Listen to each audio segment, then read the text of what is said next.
Everybody wants a 2011. But really, no one, especially these days, no one wants the price tag that comes along with one.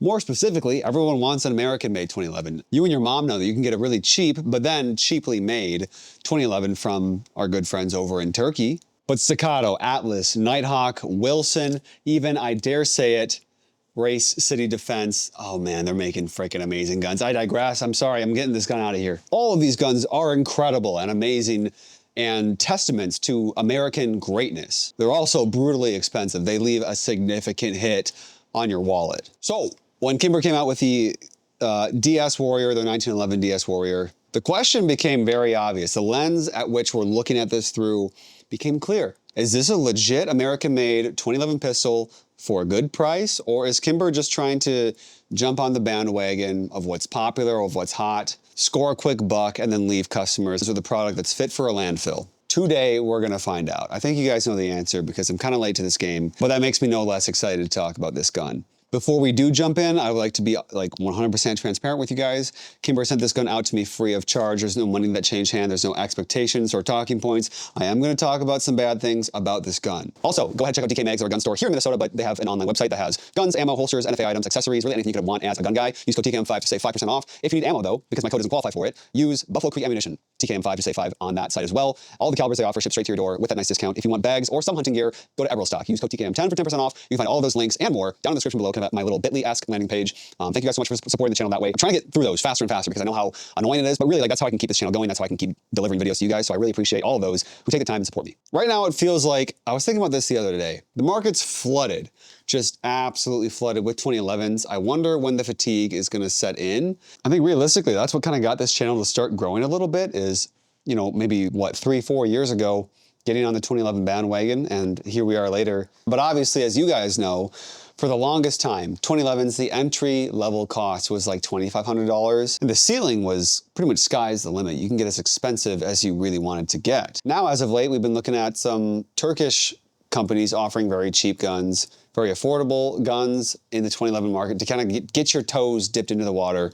But those guns usually leave a lot to desire, as well as their warranties and the companies that stand behind the guns. So today, looking at the Kimber, we want to look at who is this gun actually made for, and is this enough of a gun to really stand on its own and to give you that 2011 magic without the crazy price tag associated with it. One of the cool things about this gun is Kimber with their 2K11 lineup, great guns, by the way. I have some videos on those, have done a lot, but they've also taken a lot of creative liberties with kind of the visuals of them. This, however, is a much more minimalist, pared back, and classic, kind of timeless looking design, which I do appreciate. It's not really as in your face, which is a polarizing look. Personally, I think they look sick, but I also like having my bases covered, you know, kind of a wide array of looks and aesthetics. So the simplicity of it is actually a win. Looking at it from the 10,000 foot kind of view, it gives you everything that a 2011 needs to. It gives you that single action trigger that 2011s are known for,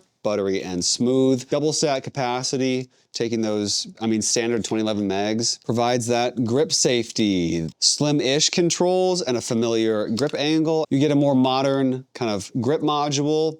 You get a light rail to put whatever accessories you guys want, a bayonet, or a white light. It comes optics ready, and it is kind of ready to go, ready to rip out of the box. So I think especially because they've wedged this gun into their Warrior line, Kimber has basically asked the question, what if we took that classic 1911 design that our company's kind of known for, and we made it feel more modern? I think Kimber has chosen an excellent time to dive into the market. I think any later would have been a mistake.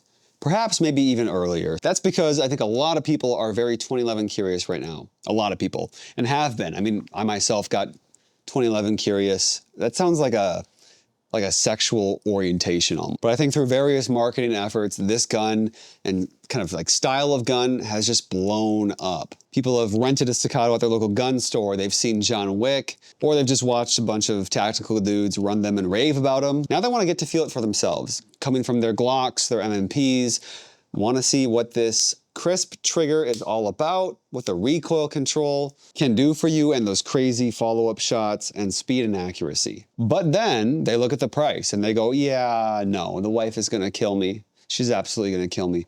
And I understand, because some of the purchasing decisions that I've made for the channel have been problematic. to say the least. So boys, this gun is your dream come true. This gun is as problematic as it is exciting because this won't be the last, I promise you. Once you dip your toes in, get ready to dive head first. Back to the gun, focusing on kind of the shooting experience. Once you pick it up, everything feels incredibly familiar. I've shot this gun with iron sights only and no mag well, and then also in the more modern configuration with the light, the dot, and the mag well. And it's a treat to shoot. It's extremely accurate. Not crazy so, because there are some cost-cutting liberties taken, but the slide to frame finish is surprisingly decent. Like, it feels like it's almost better than my Prodigy. And maybe mine on the Prodigy got worsened because I had the slide stripped and DLC coated, which is a thinner coating, so I don't know, maybe that has nothing to do with it actually. But even though $1,000 for this gun seems like a lot to ask for, it really does bridge the gap between the striker fire world and getting your toes into the 1911 space. Because of that double stack magazine, this is not your typical predictable skinny little 1911. So that grip is definitely beefy and full and lends itself a little bit better to guys with bigger hands, although it's not uncomfortable for me as a smaller little boy.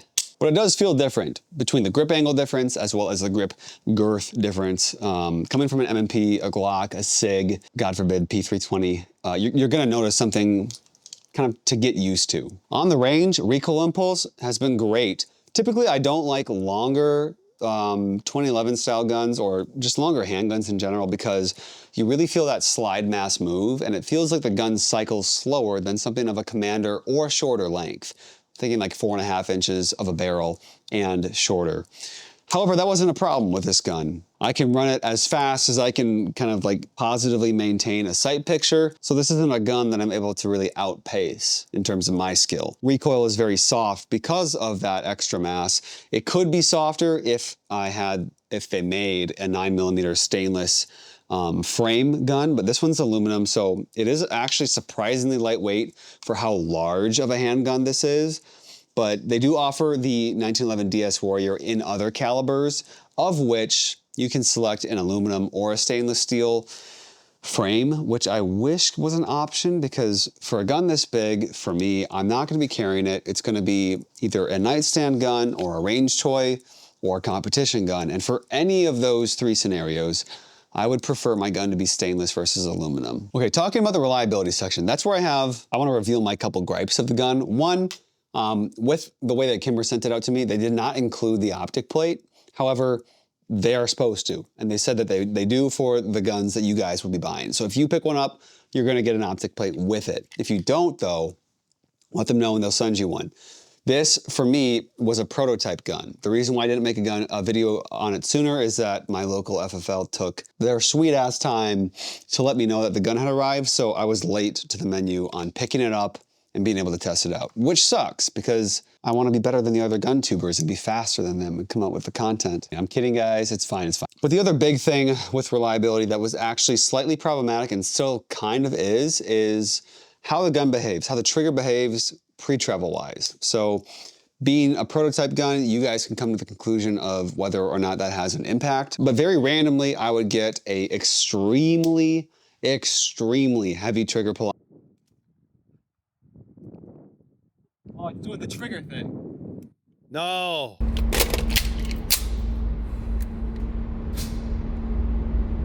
Getting it too? Yeah.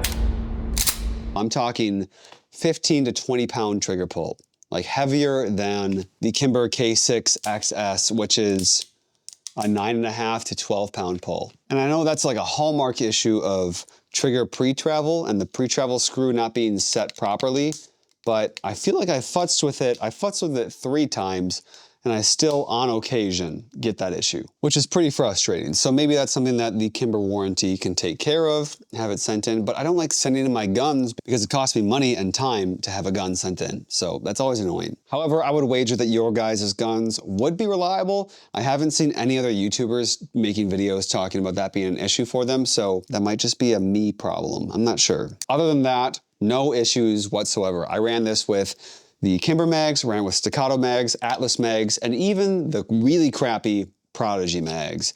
And I had no failures or issues outside of that trigger one, which is very impressive because My Prodigy mags are kind of known to cause problems in 3 other 2011s that I've shot before. So answering the question, is this gun worth the money? Honestly, I feel like this gun is a fantastic contender for something to build off of, whether you want it to be competition oriented or duty oriented. Me being a guy who likes to really customize and fine tune his tools, his guns, this one, it's going to be hard for me to leave stock. In my heart, I really want to leave it stock.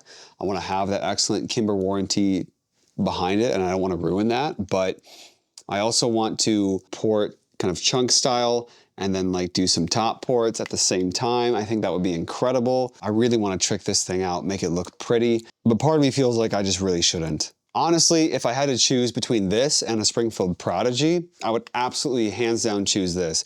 Especially if they, once they come out with like a commander size length in this DS Warrior lineup, that's gonna be a very compelling option for me. That's something that I'll absolutely want to check out just because I'm a sucker for some of the shorter commander style guns. But this one in its configuration with the longer variant, I think to me it makes really great sense as a training gun, as a range toy, as a nightstand home defense gun in a little safe kind of next to the bed, you know, especially slapping in like a 20-round mag. Honestly, even winter or outside the waistband carry, duty use. My duty guys tend to favor some of the more slightly affordable options, which makes sense because guns are extremely expensive and I think cops need to get paid more. So despite this gun being surprisingly lightweight for how big it is, I don't think it's the greatest appendix or concealed carry option. That's just me. If you're a big dude and can get away with it, please do run it. I think that would be sick. But yeah, this is an absolute legit full-size pistol. Mine has had downsides. That's just a QC thing. Not necessarily something that you can expect to have a problem with, but at least fortunately, even for under $1,000, you guys are gonna be able to get a fantastic backed warranty as long as you don't mess with the gun too much. If you wanna get into that world without taking out a small business loan, tanking your credit, and not being able to pay it back, go ahead and pick up the Kimber 1911 DS Warrior. This thing you will not regret. I'm just gonna say it, you're not gonna regret it. Definitely check your expectations. I mean, this is not gonna shoot like an Atlas or a Ray City Defense with a 2-pound trigger. Oh my God. I'm sorry. That's not what this is marketed as. Like, they're not lying to you. This is just an affordable, great option that's gonna do it. If you look at the gun, if you pick it up and hold it, it's pretty obvious what the intended purpose, what it's meant to be is. So drop a comment down below. Let me know what you guys think. Would you trust a budget-friendly double stack 1911? Or do you think that really, to get into the game, you need to be spending $2,000+? Otherwise, just stick with a striker fire gun and be happy as a poor person. If you've shot this gun yourselves, let me know what your experience is, especially regarding that trigger. I'm really bummed about that and kind of sad, but it's fine. I've been trying to adjust with the pre-travel screw and tighten it, and that has helped some. But the issue is even more sparse and random than before, so maybe that just means I need to tighten the screw more and become a gunsmith. As always, I love you guys. Thank you for your time here. Thank you for trusting me with your time. God bless you and your families. I hope that this video was informative in some way, shape, or form. Let's start a conversation in the comment section. Make sure to like, subscribe, share this video if you found it helpful. And we will see you guys in the next one. Peace out.